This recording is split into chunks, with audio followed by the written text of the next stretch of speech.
Hello, everyone. Welcome once again to this live session on how you can speak English like a pro.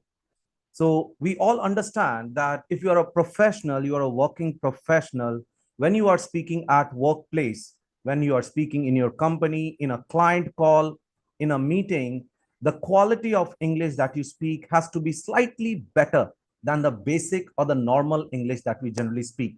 So, today, what I'll do for you is I will share with you 20 sentences that you can use in different situations. So, I want you to quickly get a notepad or a diary or a piece of paper and a pen. Okay, get ready. Let me share the presentation. Let me share the screen with all of you, and then we will continue. All right. So get a piece of paper and a pen quickly. Let me open up the presentation for all of you. Give me a second. I want you people to please do note it down. All right. So here are 20 powerful, very powerful English phrases that you can use at workplace and you can really speak like a pro. So let's start with the first one. Now, there are situations in companies where we have to do strategic discussion, we have to do decision making. In these situations, what type of sentences should I use? Should I be using that general base level English or should I go for more advanced English? Well, if you ask me, it is recommended that you go for a bit more advanced English. It will give more weightage, more value to your communication. So what are the 5 sentences you can try out when we are discussing about strategic discussion or decision making? Let me show it to you. The first one that you can always say, well, let's approach this from a strategic standpoint. As you can see on the screen, let's approach this from a strategic standpoint. Can you see the quality of the sentence? So while you are using this, this is a powerful sentence. It will impact your communication in a better way. All right. So you can use this. You can write this down if you want. Let's approach this from a strategic standpoint. The second one, we need to evaluate the long-term implications. Write down this word, implication, wonderful word. So we need to evaluate the long-term implications. Okay. So you can use this while you are in a discussion where they are discussing about some decision making, some strategic discussion is going on. All right. So you can use this sentence. It looks excellent. It looks cool. We need to evaluate the long-term implications. The third one, can you explore a more scalable solution? Now, this is also, it's an interrogative sentence, but you can use it. It looks wonderful. Can you explore a more scalable solution? So in a meeting, if I use this sentence, it gives more weightage to my communication as well. So you can use it. It's very easy to use and anybody can master it. Write it down if you want. Okay. The next one, if you have any questions, you can put in the comments below. I'll be happy to answer. Let's align this with our core objective. Let's align this with our core objective. So as I say, in a meeting, the quality of English should be much better rather than that base English or that same English that we speak in our day-to-day communication. So you can use this sentence as well. Write it down, please. Let's align this with our core objectives. Let's align this with our core objectives. You can find the meaning of align. It's a wonderful word. You can use it. And the last one, this needs to be escalated to the senior leadership. So let's say there is some major challenge that you need to highlight it to the senior leadership. Then use this word escalated. Escalated means highlighted to the next level. So this needs to be escalated to the senior leadership. This is another sentence you can use. It looks good. It looks impactful as well. All right. So these are the 5 sentences that you can use while you are in a strategic discussion meeting or in a decision making situation. You can use any of these 5 sentences. All right. Whichever you are comfortable, go ahead with it. Nothing to memorize. Just try it out. Okay. Just you have to do a mix and match while you are speaking. Understand, people, in communication, while you are communicating, you should do mix and match of your communication. Never be stuck in only one type of English speaking. Because if you get stuck, a day will come when you will not be able to improve or improvise on your communication. So while you are speaking, you should mix it. Sometimes you may be using simple words. Sometimes you may be using slightly complex or difficult or advanced words also. If you do this regularly, you will feel more confident while speaking, and you will never find yourself in a situation that the other person is better than me, so I cannot speak and I go blank. This such situation will never happen. All right. So just try it out. As I always say, communication is not exactly 2 plus 2 equals to 4. Communication is slightly different. Here, 2 plus 2 can be 22 also. You just need to try it out, which works for you. What works for me might not work for you. What works for you might not work for your friend. So everyone has their own comfort level in terms of English communication.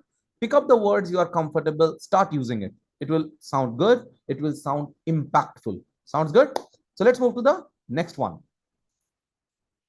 Now, let's say there is a diplomatic disagreement at workplace, or there is a conflict handling situation. Now, what type of sentences you should be using? Now, these are some very critical situations. There is a disagreement with the other person. Now, when there is a disagreement, I cannot bluntly say something that comes to my mind. I cannot say it. It will sound very rude. So without sounding rude, sound in a way that it looks professional. It sounds professional, all right, without sounding rude. Or there is a conflict handling situation. So what type of sentence you can use? Please write it down. The first one, I see your point, but let me offer a different perspective. So never bluntly say, I don't like your point. I see your point. I understand your point. However, let me offer a different perspective. I have a different opinion on this. Let me share that also. So it's a more diplomatic way to handle a situation. All right. So use this sentence. It looks good.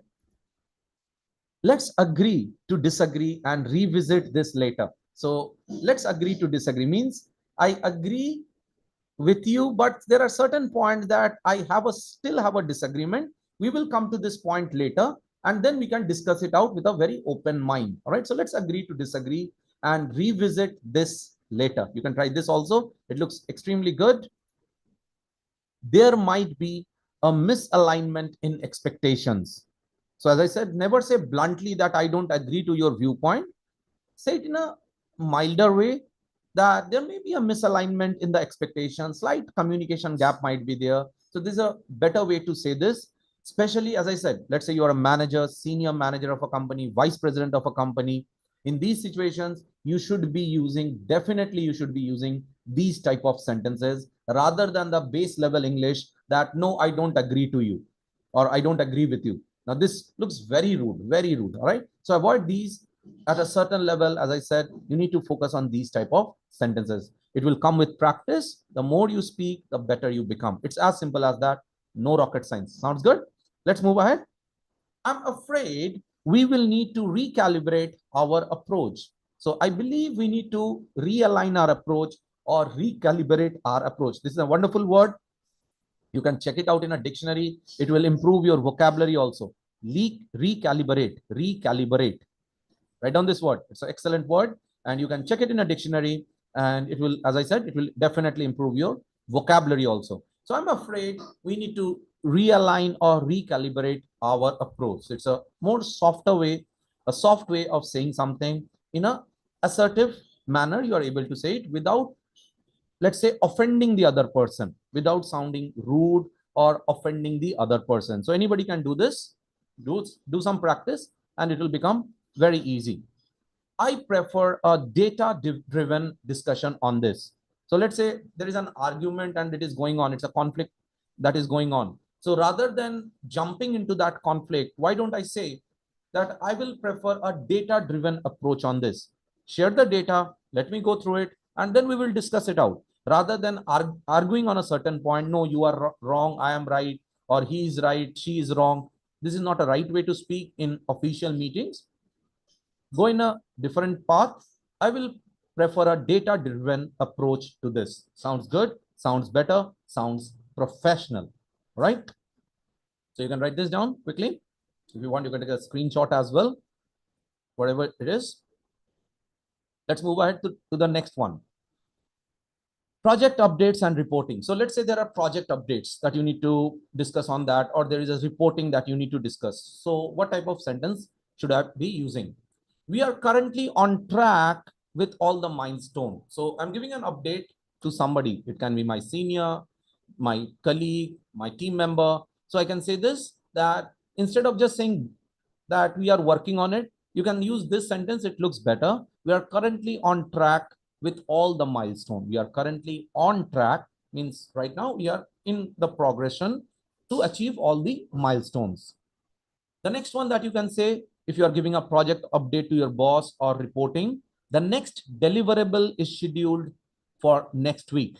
So you can say scheduled or scheduled, whichever you are comfortable. The next deliverable is scheduled for next week. So I'm giving a project update to my boss or I'm reporting to my boss. I can use this sentence. It looks really cool.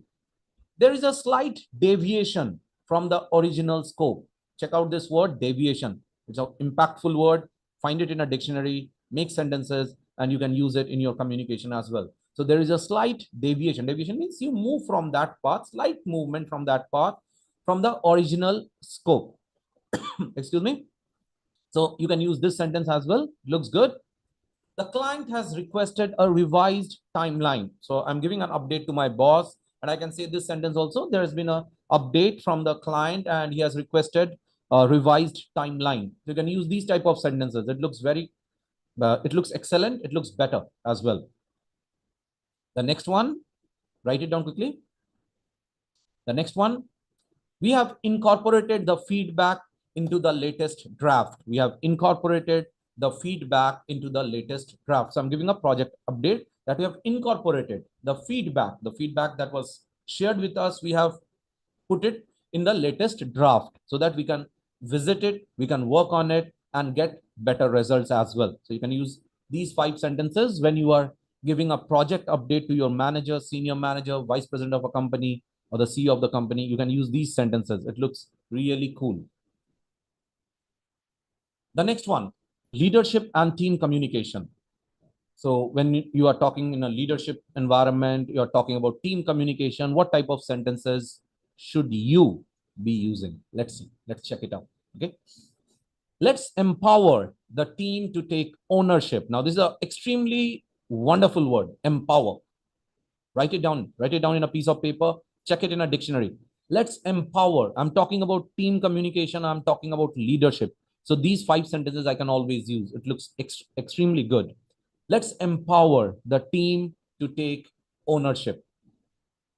It's important to acknowledge everybody's contribution or everyone's contribution. So it's important to acknowledge everyone's contribution. I'm talking about everyone's contribution, team communication, leadership.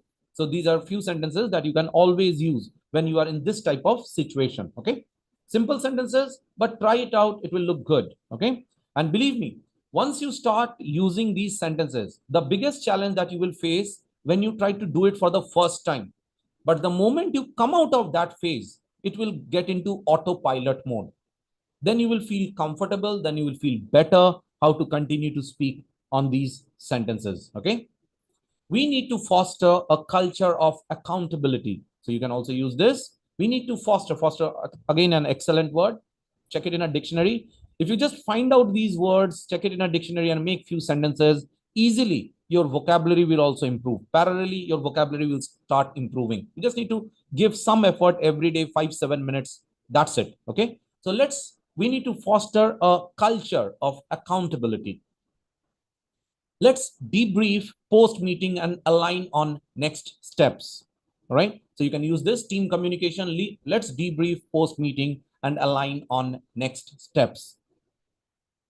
And this is a collective success. Great job, team. So again, as I said, I'm talking about leadership. I'm talking about team communication. I'm congratulating the team. So I can always use this. This is a collective success. Great job. Wonderful job, team. Excellent job. Fantastic. Use these words. So don't hesitate. People understand this. While you are communicating, we have this mindset that we are too much worried or thinking about how the other person will react. Don't worry about how the other person will react. Communication is a natural process. You should focus on speaking naturally. If you make mistakes here and there, that's absolutely fine. No problem. Slight mistakes here and there, no problem. No one can claim that that person is a perfect speaker. We all make mistakes. We all make mistakes. It's absolutely part of the game. There may be a slip of the tongue. Instead of shall, I said will, or instead of will, I said shall, or vice versa. That happens. It's okay. Communication is a very what I would say, action oriented process. Means it is an active process. It is not that something I'll think it out, I'll read it, I'll write it, then I will say it. Communication is more spontaneous. It is at the moment, just like this. Like this, you start speaking. You don't keep on thinking, overthinking. That I what I call paralysis by analysis. Many people have this mindset when it comes to English communication. We keep on thinking, overthinking, again thinking for the perfect sentence. It never comes. So just be yourself, just be natural. Go ahead, speak with the flow. Whatever you can speak. If you can go with simple sentences, go with simple. If you can go with more complex sentences, go ahead with it. It's okay. It's absolutely fine. If you make a mistake, you can always say sorry and move ahead. Everybody makes mistake. Every person in this world. As I always give this example, even the greatest batsman gets out at zero. Even the greatest bowler in this world gets hit for six. That's okay. We are humans. We are not gods. We all make mistakes. Just be yourself. Be comfortable with your communication. Continue the process. Practice every day, and you will see amazing, believe me, amazing results. Fantastic results. Right? So, which were the three phases that you liked today? I want you to comment below. If you have any questions, you can comment. I'll definitely go through your comments and definitely answer to all your comments. And if you liked it, like the video, do share with your friends, your colleagues who also want to improve their communication in English. And don't forget to click on the like button and subscribe. Click on the subscribe button. Till then, take care. Tomorrow we'll meet exactly at the same time, and I'll give you some more learnings in English communication. Till then, take care.